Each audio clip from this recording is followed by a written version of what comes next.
This is the iBasso DX320 Max Ti. So this is the largest, beefiest, best DAP from iBasso. And this is my second video exploring it because I believe that you deserve it. It is not about how much it costs, although it does cost $3,500 US. It is not about what it is as a DAP. This is all about you as my viewers, because I believe that you deserve to know how my long-term usage experience with it has been and whether I would still recommend it after using it for a few months now. This is the DAP of your dreams. Literally, this is the best DAP ever created that I have laid my hands on. Literally. It does have some caveats and I do think that it is not perfect, but as I always say in my videos, is something really perfect out there? Like, is there anything truly perfect in our life, or do we just cling to the idea that there is perfection and we just keep chasing it? This is the kind of DAP that I think will stop your entire chase. This is the kind of DAP that you will get and then tell yourself, this is enough, this is perfect. This makes me happy and I am happy. This is how I think this would make you feel. Of course, I do believe that this is the natural conclusion that you'll get to after using iBasso DAPs in general, but the DX320 Max Ti is the best so far, and it really is surprising in every single way. Now, it is surprisingly heavy too, because this is a very heavy unit. Look at it. It is quite heavy, quite large. It is much larger than your average smartphone. It also has this sound.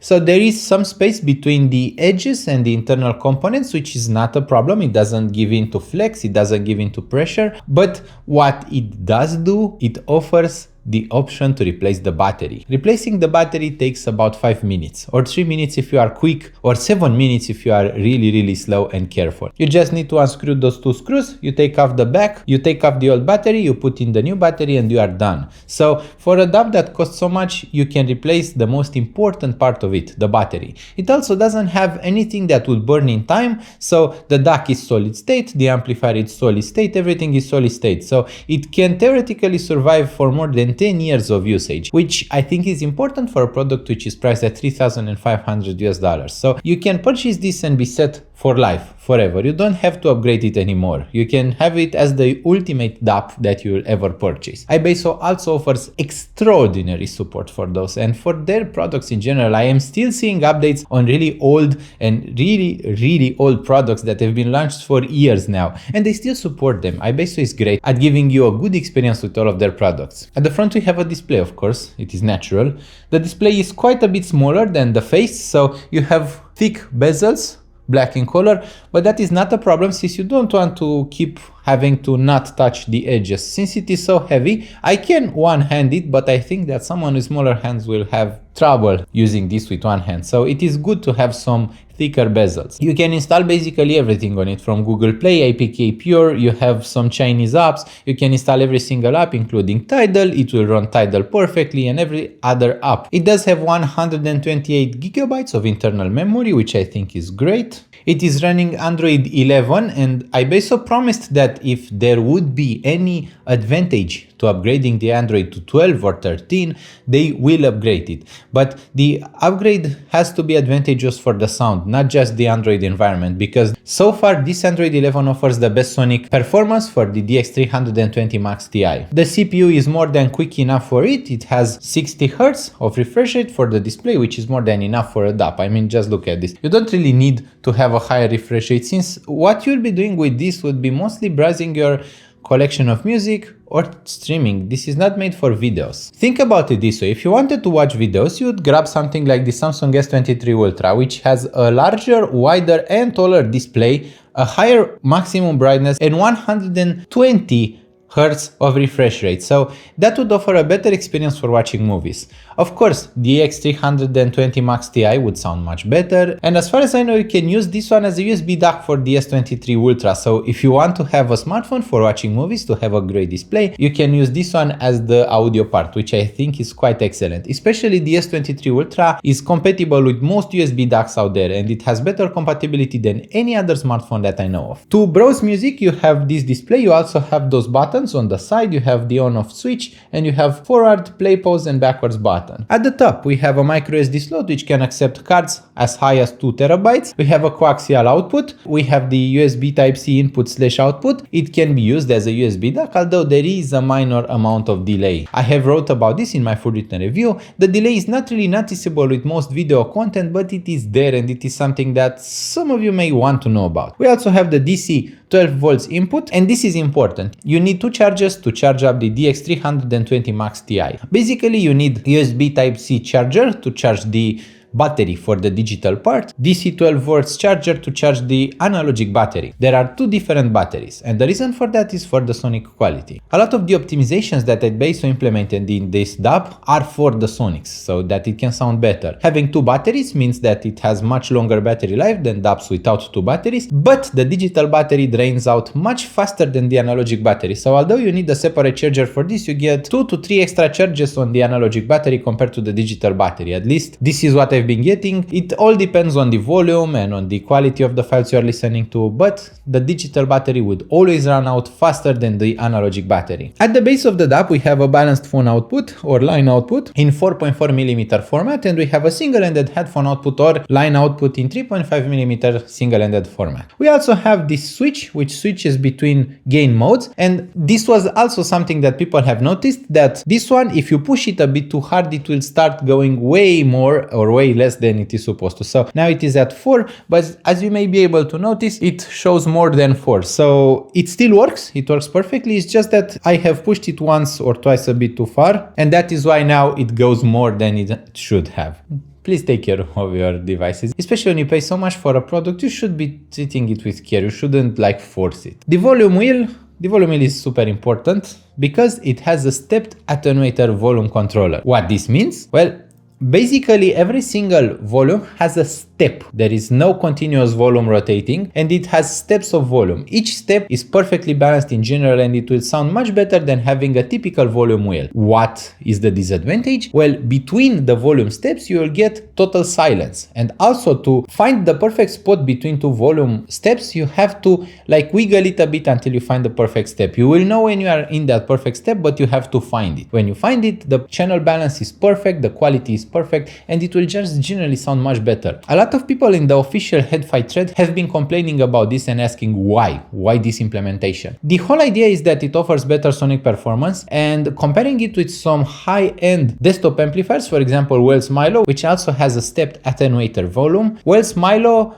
doesn't have mute between steps. Between steps, it will allow the volume to play at maximum volume, which I think is a worse implementation than iBasso's mute between steps, which won't burn your ears out. The maximum volume at the maximum high gain, super gain, everything just turned to maximum, is enough to drive HiFiMan Heshe 1000 version 2, HiFiMan Heshe Special Edition or Heshe 1000 SA. It is enough to drive every single EM that I have in my collection and everything under the sun. At maximum volume, it will be more than enough for anything. At minimum volume, at maximum gain, it is quite quiet. So for my ears, I don't need lower than gain for minimum volume. But you can actually turn the gain lower. You can turn the gain to 2 or to 1, and you'll still have a lot of control over the volume. So even for very sensitive EMs, it should be enough. Since there is no background hissing with any EM, so I had time now to test it with every single EM that I have. No channel imbalance, no hissing, no problem with any single EM. So that is superb from iBasso. And this is why I've been calling this the DX320 Max Ti the best DAP out there, because it has perfect control over everything, both headphones and EMs, both planars and dynamics, hard to drive and easy to drive. Everything is just driven perfectly out of it. No hissing, no problems with EMs, no problems with the output impedance. It is perfect. It is just perfect, and I love this. I love saying that something is perfect. I love not having to complain about things, because I want to make a happy video so that you can get something you will be entirely happy with. Since the volume works very well and we know that the sound is quite good, I should mention that it has a sound only mode if you don't want to get bothered by Android, which is named the Mango mode. The Mango mode is a more minimalistic version of its firmware. It works just as well, and to my ears it sounds the same, so there is no difference in sonics. The Mango mode has the same USB delay as the Android mode, so it is more of a problem of the DACs implemented. Speaking of the DACs, we have our Aero HM DACs, ROHM, something completely new to DAP, and only iBasso has implemented them so far. Their implementation is outstanding, so I love this. I love the fact that iBasso did this. You can play straight, you can repeat, you can shuffle, and you can repeat a single file, you can play through folders. Everything that a music player should have is here. You can seek in a song, you can view your entire library, you can browse by artist, genre, album, everything that you should expect to have in a high-end DAP is here.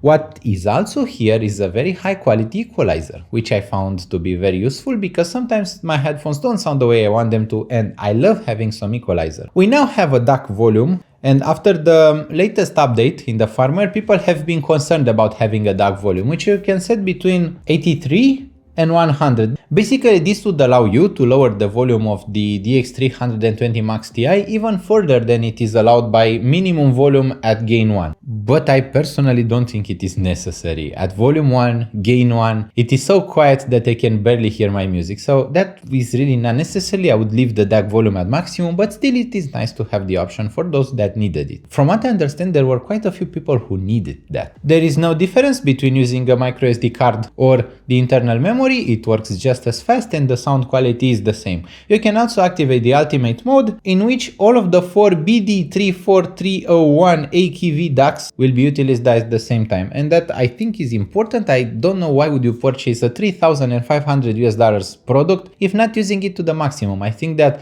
ultimate mode should always be turned on. Like, that is my personal feeling. I don't see the need to not have it turned on. Of course, for those of you who want to go for a longer walk and who need a battery life, you could not engage that, but really, if you purchased it, you probably want that. So this kind of settings never made that much sense to me. I don't think that anyone spending this much on a DAP wouldn't get a power bank and connect it to the DAP instead of turning off all of the DACs. Like, I think that you would turn on all of the DACs. Now, in my personal feelings, I think that this is the ultimate ideal final device. As a DAP, as a DAC, as a headphone amplifier, it is the best sounding that I've heard to date, like ball rolling everything. It has the most natural sound with the most vivid presentation, best detail and best resolution that I've heard to date. It is just insanely good. There is nothing that I would change about its sound. Even if I had the opportunity to, I wouldn't know how to change the sound for something even better. The soundstage is really wide, also really deep. It has very good instrument separation and layering. Everything is presented like it would be in a live concert. It sounds better than most desktop setups that I have. It is insanely good in every single aspect possible. You even have the option to have a line out if you want to connect it to an external amplifier, if you need more power, for example, if you have something really crazy hard to drive, or if you want to experiment with the flavor of the sound. For example, if you want a tube amplifier, you can have it as a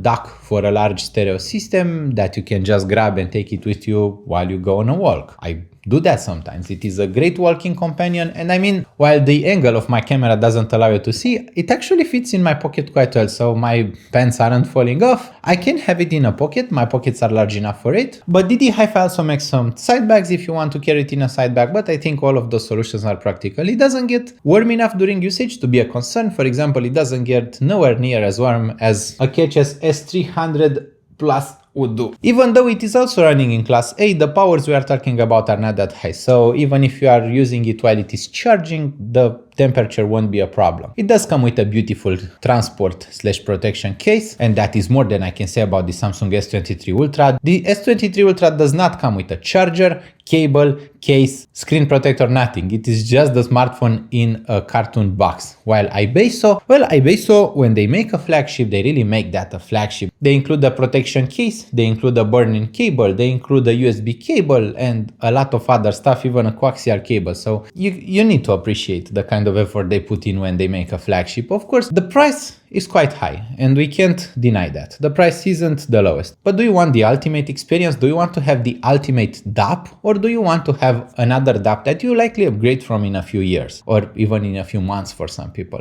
If you want the ultimate, this one may be it. The only real disadvantage is that it is a limited run, so they may run out before you decide to make a purchase. You will be able to find them at some sellers, while for other sellers it won't be available. This limited availability kind of increases the price, but when you make make something so special, you can't have the guarantee that you sell every single piece. So they cannot make 5,000 pieces. So the run is limited at 888 pieces for the DX320 Max Ti.